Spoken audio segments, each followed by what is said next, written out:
स्वागत है आप सबको मेरे प्यारे विद्यार्थियों। आज डे 3 और आज हम सीखेंगे इंग्लिश ग्रामर में parts of speech. Parts of speech सीखने से पहले मैं आपको बता दूं कि अगर किसी ने डे 1 और डे 2 की क्लास मिस कर दी है तो वो एक बार जाके देख ले, क्योंकि वो क्लास देखे बिना जब हम आगे बढ़े करेंगे तो हमें समझ में नहीं आएगी। क्योंकि आगे क्लास जब अपलोड होगी तो पीछे वाली चीज़ें हम नहीं देखेंगे या नहीं समझेंगे तो आगे वाली बातें हमें आगे वाली जो क्लासेज अपलोड होगी वो हमें समझ में नहीं आएगी। चलो शुरू करते हैं parts of speech. Parts of speech आज जो बेसिक इंग्लिश ग्रामर के जो मैंने वीडियोस डाले हैं उनको वहीं पर रोककर आज हम सीखेंगे पार्ट्स ऑफ स्पीच। ये सीखने के बाद इंग्लिश ग्रामर में आगे बढ़ेंगे, क्योंकि इनके बिना इंग्लिश ग्रामर सीखना हमारे लिए संभव नहीं है। अगर इंग्लिश ग्रामर में हमें अपनी पकड़ मजबूत करनी है तो पार्ट्स ऑफ स्पीच बहुत ही अनिवार्य है। अब बात यह कि पार्ट्स ऑफ स्पीच सीखने क्यों चाहिए हमें, क्योंकि इंग्लिश ग्रामर पर अगर हमें पकड़ हासिल करनी है तो ये पार्ट्स ऑफ स्पीच सीखना बहुत ही अनिवार्य है। चलो मैं उदाहरण के माध्यम से आपको बता देता हूँ कि एक मूवी है जिसमें आमिर खान हीरो है और वो उसमें क्या कर रहा है, एक हीरो का रोल अदा कर रहा है। वहीं दूसरी ओर मूवी है उसमें आमिर खान हीरो है, लेकिन दूसरी ओर जो मूवी है उसमें आमिर खान एक पिता का रोल अदा कर रहा है। तो जब हमें ये पता ही नहीं होगा कि आमिर खान जो है किसका रोल अदा कर रहा है किस मूवी में, तो फिर वो मूवी देखने में हमें क्या समझ में आएगा कि कब क्या हो रहा है। उसी प्रकार है ये पार्ट्स ऑफ स्पीच। जब हमें ये आएंगे नहीं तो हमें ग्रामर में पता नहीं चलेगा कि ये किस चीज कब और कहाँ आ रही है। जिस प्रकार उदाहरण के माध्यम से मैं आपको समझाता हूँ, जैसे क्योंकि जो मैं आपको उदाहरण के माध्यम से एक बार समझ देता हूँ कि एक वर्ड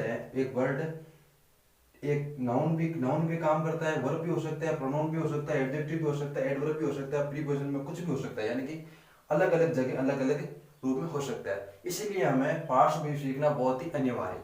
चलो शुरू करते हैं। आज हम सीखेंगे पार्ट्स ऑफ स्पीच, जिसको हिंदी में कहते हैं शब्द भेद।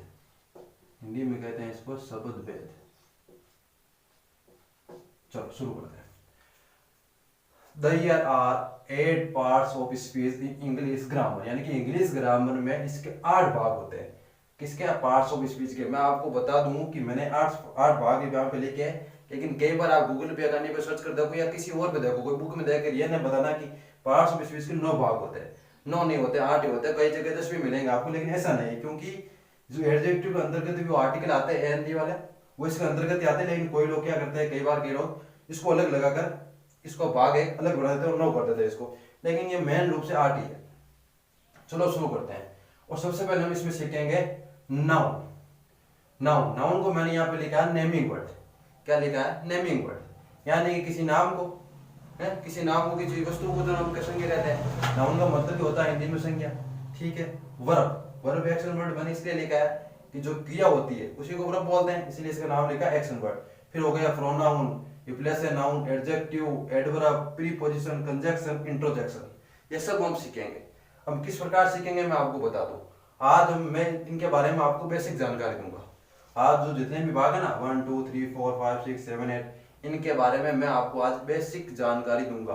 और अगले वाले वीडियो में डे बाय डे 1 हम नाउन के बारे में, फिर वर्ब के बारे में, फिर प्रोनाउन के बारे में, फिर एडजेक्टिव के बारे में, फिर एडवर्ब के बारे में, फिर प्रीपोजिशन के बारे में, फिर कंजंक्शन के बारे में, फिर इंट्रोजेक्शन के बारे में विस्तार से जानकारी हासिल करेंगे। आगे बात समझ में? चलो शुरू करते हैं नाउन। चलो शुरू करते हैं नाउन। यार नाउन की डेफिनेशन क्या है आप देख लेते हैं एक बार। A noun is the name given to person, animal, place, thing, feeling और आइडिया। यानी कि नाउन क्या हो सकता है? एक नाम हो सकता है किसी जगह का, किसी वस्तु का,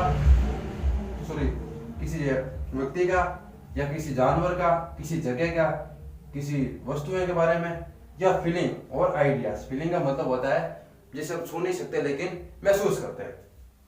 एग्जाम्पल के माध्यम से देखते हैं। कंचन क्या है? एक नाउन है, एक नाम है।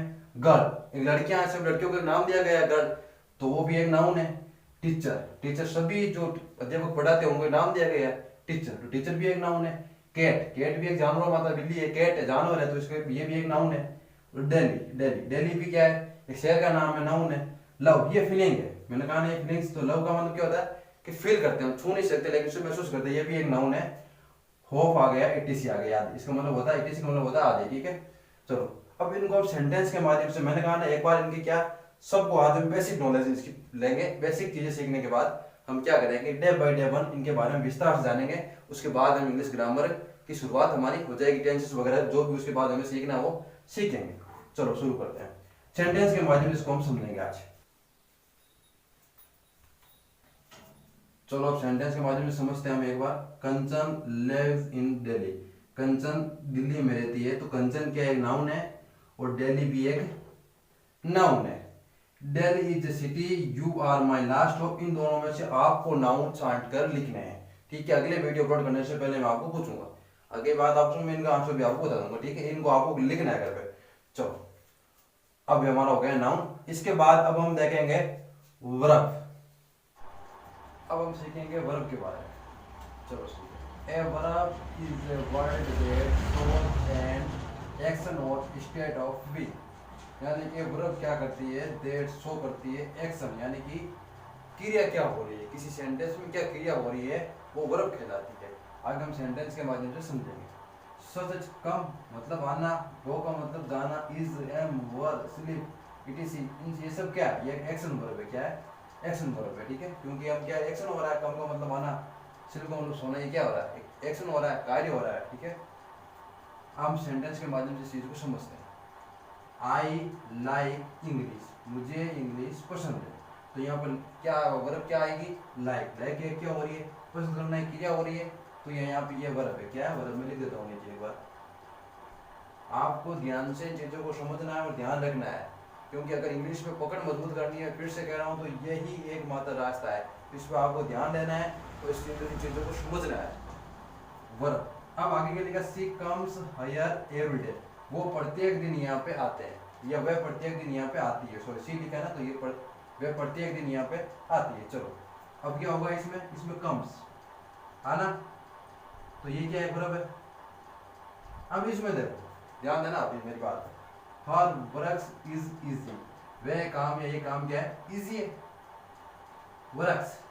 अब आप सब कहेंगे कि वर्ब इसमें क्रिया ये हो रही है, तो ये वर्ब है। नहीं, ये वर्ब नहीं है, बल्कि वर्ब है इज, और ये इसमें नाउन की जगह पे हुआ है। क्या हुआ, ये इसने नाउन की जगह ली है यहाँ पे। अब देखो, यही तो मैं आपको समझाना चाहता हूँ कि पार्ट्स ऑफ स्पीच हमें सीखना क्यों अनिवार्य है। क्योंकि देखो ये वर्क से ना, ये वर्क, ये कम से यहाँ पे क्या काम है, ये वर्ब के रूप में काम आ गया। लेकिन ये वर्क से यहाँ पे ये बल्कि होना ही क्या चाहिए, ये एक्शन वर्ड की तरह होना चाहिए। एक्शन वर्ड है, कार्य हो रहा है, क्रिया, लेकिन फिर भी यहाँ पे क्या है, इज जो है एक, हर वर्क्स इज इजी, यानी कि काम सरल है। इज क्या यहाँ पे आ जाएगी, वर्ब आ जाएगी, और वर्क्स जो है नाउन की तरह यहाँ पे प्रयुक्त हो गया। बस ये समझना चाहता हूँ कि प्रत्येक जगह वर्ड अपनी अपनी जगह अलग अलग पोजीशन वर्ड की होती है, इसलिए हमें पार्ट्स ऑफ स्पीच सीखना है। और पार्ट ऑफ स्पीच सीखने के बाद हम इन चीजों को जो कंफ्यूज है हमारा, वो दूर हो जाएगा। चलो आगे क्या है, अब वर्ब सीखने के बाद आगे हमारा आती है प्रोनाउन। चलो अब हम सीखेंगे प्रोनाउन। क्या सीखेंगे, प्रोनाउन, यानी कि रिप्लेस है नाउन। यानी कि प्रोनाउन इंग्लिश में क्यों बनाया गया, प्रोनाउन इंग्लिश में इसलिए है क्योंकि बार बार नाउन की रिप्लेसमेंट रोकने के लिए। चलो हम सेंटेंस के माध्यम से समझ लेंगे आगे। Pronoun, a pronoun used in place of a noun और noun perhaps to avoid repetition, यानी कि नाउन को बार बार उपयोग करने को रोकने के लिए प्रोनाउन, उसकी जगह प्रोनाउन काम में लिया जाता है। कैसे लिया जाता है, एग्जांपल देखो, इसमें कौन कौन से प्रोनाउन होते हैं, I, we, they, he, him, us, me, that, these, it is.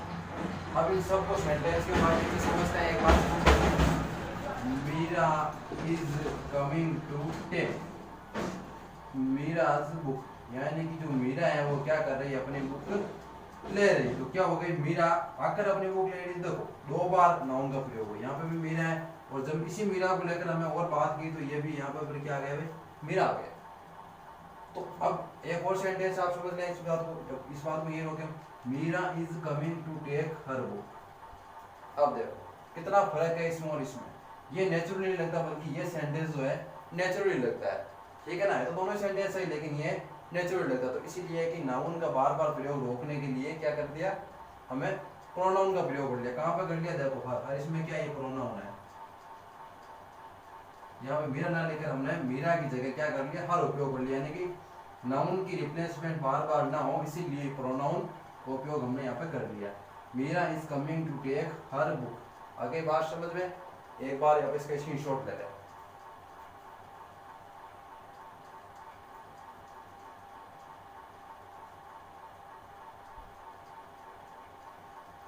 चलो अब सीखते हैं आगे हम इसमें एडजेक्टिव। अब हम सीखेंगे आगे एडजेक्टिव। एडजेक्टिव जैसे कि नाम से पता चलता है कि ये कुछ ना कुछ किसी शब्द की विशेषता बताएगा, ऐड करेगा उसमें। डिस्क्राइब वर्ड यानी कि जो नाउन है उसमें कुछ ना कुछ ऐड करेगा। चलो पढ़ते हैं adjective. An adjective is a word that adds some more information to a noun और प्रोनाउन। जैसे कि मैंने पहले बता दिया कि नाउन और प्रोनाउन के अंतर्गत कुछ ना कुछ क्या करेगा, ये ऐड करेगा, उसमें मोर इंफॉर्मेशन और डालेगा, तभी तो कहलाता है एडजेक्टिव, यानी कि इसको बहुत विशेषता दिखाएगा उसकी। ठीक है, चलो अब देखते हैं सेंटेंस के माध्यम से इसको समझते हैं। This is a man. अभी तक ये सेंटेंस क्या है, दिस इज ए मैन, यानी कि मैन है क्या, नाउन की तरह उपयोग हुआ, नाउन है। अब इसको मैं लिख दूं यहाँ पे कि fat. This is a man, आदमी तो है लेकिन फैट है, मोटा है, क्या है, मोटा है, तो ये क्या कहलाएगा, एडजेक्टिव कहलाएगा। ये इसकी विशेषता दिखा दी इसने। एडजेक्टिव को हिंदी में क्या कहते हैं, विशेषता कहते हैं। एडजेक्टिव यानी कि ये इसके आदमी के प्रति विशेषता बता दी, यानी कि this is a fat man, ये व्यक्ति है लेकिन मोटा है, तो ये क्या हो गया, इसकी विशेषता हो गई, इसलिए क्या है, एडजेक्टिव है।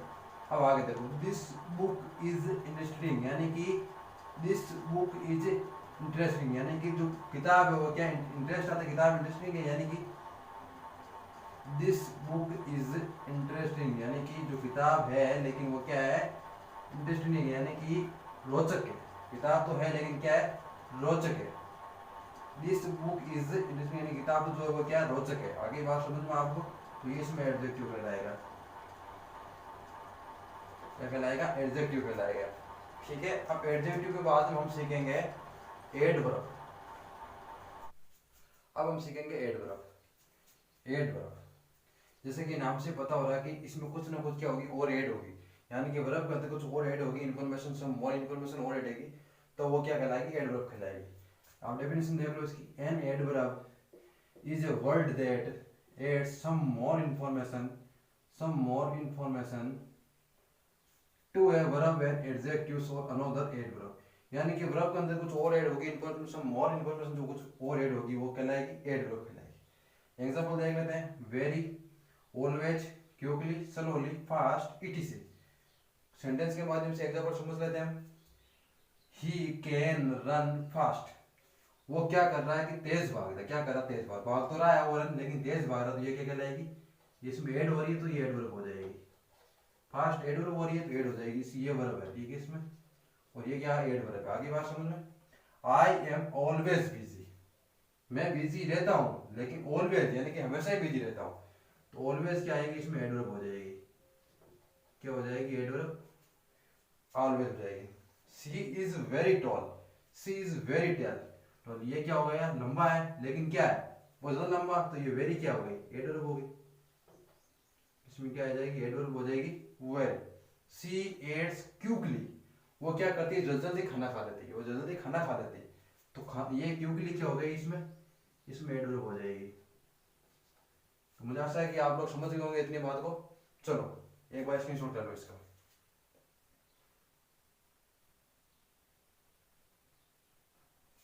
इसके आगे हम अब सीखेंगे, एडवर्ब हो गया, एडवर्ब होने के बाद हम सीखेंगे प्रीपोजिशन। अब हम सीखते हैं प्रीपोजिशन। प्रीपोजिशन शोज रिलेशनशिप, यानी कि संबंध दर्शाता है आपस में, जैसे कि नाम से पता चलता है प्रीपोजिशन, यानी किसी नाउन से पहले ही आकर उसकी क्या कर देता है, जगह तय कर देता है। कौन कर देता है, प्रीपोजिशन। चलो समझते हैं प्रीपोजिशन को। Preposition, A preposition is a word that shows the relationship of a noun और प्रोनाउन टू अनदर वर्ड, यानी कि शब्द से पहले या नाउन से पहले या प्रोनाउन से पहले आकर उसकी क्या कर देता है, स्थिति तय कर देता है।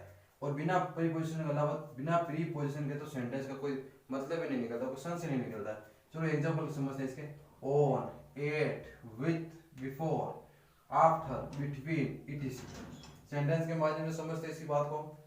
The jug is the table. अब इस सेंटेंस को आप देखो एक बार, the jug is the table, कोई सेंस नहीं है, बल्कि कहाँ, अब टेबल पे जग कहाँ पड़ा है, तो पता ही नहीं कहाँ पड़ा है, सिर्फ टेबल पड़ा। अब इसको क्या क्या कहते हैं हम, ऑन। अब ये क्या हो गया, प्रीपोजिशन हो गया, यानी कि ही the jug is on the table, यानी क्या कर रहा है, जग जो है टेबल के ऊपर पड़ा है। ही इज ऑफिस, अब ऑफिस में है लेकिन क्या है, तो इसमें क्या लगाएंगे, at. He is at office, यानी कि प्रेजेंट टाइम में ऑफिस में है, तो प्रीपोजिशन इसकी जगह तय कर दी, इस समय वो क्या है कि प्रेजेंट समय वहां पे ऑफिस में है। आई गो स्कूल, आई गो स्कूल, तो ये प्रीपोजिशन लग जाएगा यहाँ पे, तो ये हो जाएगा फिर आई गो टू स्कूल, मैं स्कूल जा रहा हूँ। आगे बात समझ में आपके, ठीक है। एक बार आप इसका स्क्रीनशॉट ले लें।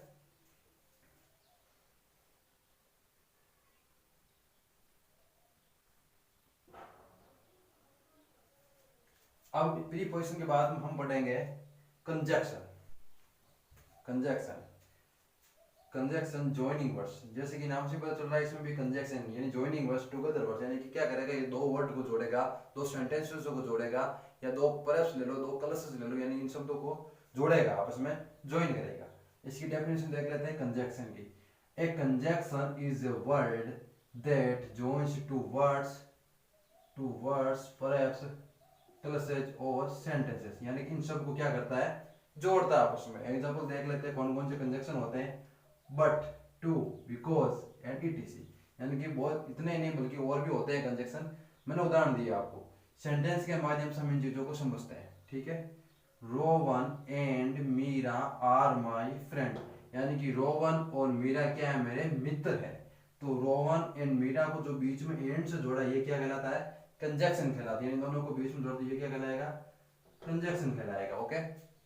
आता है कि आई लाइक रोवन एंड पूजा, मैं पसंद करता हूं रोवन और पूजा को, तो इसमें कंजक्शन कहां पे है, इसमें कंजक्शन ये रहा, यानी ये क्या करता है कंजक्शन, ये रोवन और पूजा को आपस में जोड़ रहा है, तो इसलिए कंजक्शन रूप में एंड आया, या रोवन और मीरा को आपस में जोड़ रहा है, तो ये कहलाते हैं कंजक्शन।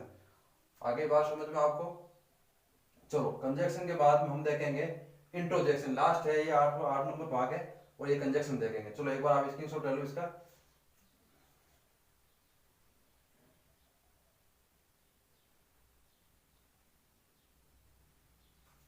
अब हम लास्ट भाग है इसका, और वो देखेंगे इंट्रोजेक्शन। कंजक्शन अब हम सीखेंगे इंट्रोजेक्शन, यानी कि इंट्रोजेक्शन एक एक्सप्रेसिव वर्ड, यानी कि ये वर्डों को एक्सप्रेस करता है, यानी एक बार हम इसको समझ लेते हैं। An interjection is a word or a phrase that express a strong feeling or emotion. Example के माध्यम से समझते हैं। वाओ, वाओ, ग्रेट, ओह, आउच, इटीसी। मैं आपको सुन लेता हूँ एक बार सबको एक साथ में। इंट्रोडक्शन होता क्या है, जो हमारी जो फीलिंग्स होती है, जो इमोशन होते हैं, इसे हम अचानक व्यक्त करते हैं, उसको बोलते हैं इंट्रोडक्शन। आगे बात आपको समझ में किस प्रकार करते हैं। कई बार हम कहते हैं ना, वाओ, अमेजिंग, ये तो बहुत ही सुंदर है, वाओ, तो वाओ क्या, अचानक जो हमने फीलिंग की, वो क्या कहलाता है, इंट्रोडक्शन कहलाता है। एक बार मान लो आप ग्रेट, ग्रेट का मतलब होता है महान, हम बोले वाह ये आदमी बहुत ही महान है, बहुत ग्रेट है ये, तो ग्रेट का मतलब क्या हो गया, ग्रेट क्या हो गया, इंट्रोडक्शन हो गया। अचानक जो हमारी फीलिंग है, यानी कई बार हमें चोट लग जाती है, चलो इसके माध्यम से हम समझते हैं, कई बार हमें चोट लग जाती है, तो ये शब्द आपने काफी बार सुना होगा, आउच वाला। चोट लगते हैं क्या कहते हैं, आउच। जैसे हमारे कभी चोट लगी, किसी और जगह कुछ हो गया, तो हम क्या कहेंगे, आउच। तो आउच ये क्या है, ये इंट्रोजेक्शन है, अचानक हमारी फीलिंग निकल रही है, वो है। चलो इनको हम सेंटेंस के माध्यम से समझते हैं एक बार। यू डिड वेल, ग्रेट, यानी कि वो क्या, ग्रेट है, महान है, तो ये इंट्रोजेक्शन का चिन्ह है, तो क्या हो गया, वाल। वेल भी एक क्या इंट्रोजेक्शन आता है, इंट्रोजेक्शन आता है जब इनको सिंगल उपयोग लेते हैं, वाल। अच्छा, ग्रेट ये भी इंट्रोजेक्शन है। आगे बात आपको समझ में। वाओ, इट्स अमेजिंग, वाह बहुत ही खूबसूरत है, क्या नजर, तो क्या कहना है, वाओ ये क्या है, इंट्रोजेक्शन है। इस प्रकार विद्यार्थियों, आज हमने एक एक करके पार्ट्स ऑफ स्पीच की सारी बेसिक जो नॉलेज हमने हासिल की, अब डे बाय डे वन हम क्या करेंगे, इनके बारे में जानकारी हासिल करेंगे और विस्तार से इसके बारे में जानेंगे, ठीक है। आज हमने पार्ट्स ऑफ स्पीच के जो सारे 8 भाग होते हैं महत्वपूर्ण, हमने देख लिए, इसके बारे में बेसिक इंफॉर्मेशन हमने हासिल कर ली। अब डे बाय डे वन हम क्या करेंगे, इनके बारे में विस्तार से जानकारी लेंगे और एक एक को पढ़ेंगे, ठीक है। तो आज की वीडियो के लास्ट में मैं आपको एक क्वेश्चन दे रहा हूँ, एक सेंटेंस दे रहा हूँ। आप इस सेंटेंस में जो भी मैंने 8 भाग आपको पढ़ाए हैं, 8 इसमें है, यानी कि नाउन भी इसमें है, वर्ब भी इसमें है, प्रोनाउन भी इसमें है, एडजेक्टिव भी है, एडवर्ब भी है, प्रीपोजिशन भी है, कंजक्शन भी है, इंट्रोजेक्शन भी है। तो आपको छांटना है इसमें से कि कौन सा इंट्रोजेक्शन है, कौन सा कंजक्शन है, कौन सा एडवर्ब है, इसमें से कौन सी प्रोनाउन है, कौन सी वर्ब है, ये सब आपको छांट कर लिखने हैं। अगले नेक्स्ट वीडियो में जब हम नाउन के बारे में विस्तार से जानकारी हासिल करेंगे, तब मैं आपको इसका आंसर दूंगा और पूछूंगा इसके बारे में। इससे पहले आप इसको प्रॉब्लम में सॉल्व कर ले आज, ये आपका आज होमवर्क होगा, इसको एक बार आप सॉल्व कर लें। सारे अक्षर आप छांट लें इसमें से कि कौन सा वर्ड क्या है, वर्ब क्या है, नाउन क्या है, प्रोनाउन क्या है, एडजेक्टिव क्या है। इसके साथ ही आज हमारा आज इतना ही पढ़ेंगे, आगे हम नाउन के बारे में नेक्स्ट वीडियो में चर्चा करेंगे। चलो, जय हिंद।